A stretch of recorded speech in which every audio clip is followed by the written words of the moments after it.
శిలాజాల నేల, భూగోళపు ఊయల, Eritrea. Eritrea దేశం గురించి ఇప్పుడు మనం తెలుసుకుందాం. రాజధాని ఆస్మారా. ఇక్కడున్న జనాభా 63,80,803 మంది. మరి భూభాగం 1,17,600 చదరపు కిలోమీటర్లు. ఇక్కడి భాష తిగ్రిన్యా. కరెన్సీ నాక్ఫా. ఇక వివరాల్లోకి వెళ్దాం.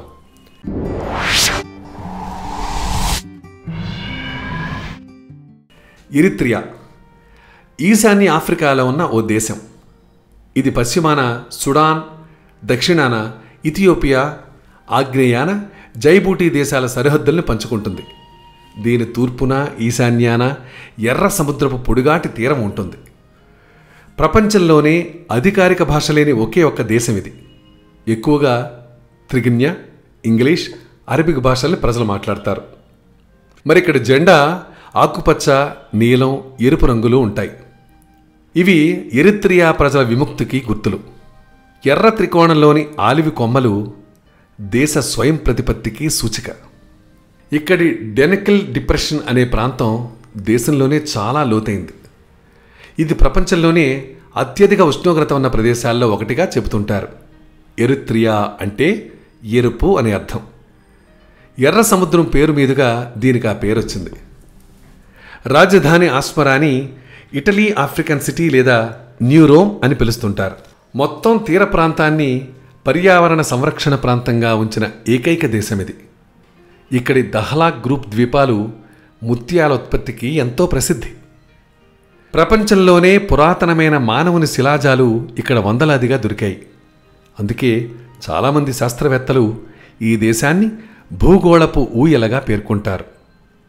ఇక్కడి అడులిస్ నగరం ఆఫ్రికా మొత్తంలోని ప్రాచీన నగరాల్లో ఒకటి. దీన్ని గ్రీకులు నిర్మించినట్టు ఆధారాలు దొరికాయి.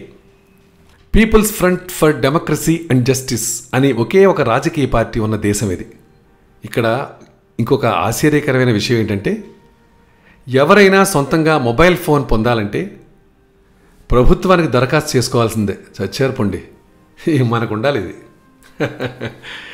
ఇక స్వాతంత్ర్యం అనంతరం ఇక్కడ ఎన్నోసార్లు ఎన్నికల ప్రకటనలు జరిగినప్పటికీ ఒక్కసారి కూడా ఎన్నికలు నిర్వహించలేదండి. అబ్బో, ఈ దేశంలో మొత్తం 14,000 చేపల జాతులు ఉన్నాయి. వీటిల్లో 17% ప్రపంచంలో మరెక్కడా లేవట. ఇటలీ, యూకేల పాలన తర్వాత ఇథియోపియా నుంచి ఎరిత్రియా 1993వ సంవత్సరంలో స్వాతంత్ర్యం పొందింది. అంటే స్వతంత్ర ప్రతిపత్తి పొందిందన్నమాట. ఇదండి ఎరిత్రియా దేశం గురించిన విశేషాలు. ఇంకా ఎన్నో దేశాల గురించి ఎన్నో ఆసక్తికరమైన విషయాలు తెలుసుకోవాలనుకుంటే సింపుల్గా మీరు మా ఛానల్ని సబ్స్క్రైబ్ చేసుకోండి. ఎన్నో ఆనందానుభూతులకి లోనుకండి. దానికి మీరు చేయాల్సిందల్లా మా ఛానల్ని సబ్స్క్రైబ్ చేసుకోవటం, తద్వారా మీ సూచనల్ని, సలహాల్ని మాకు అందించటం. తప్పకుండా అందించండి.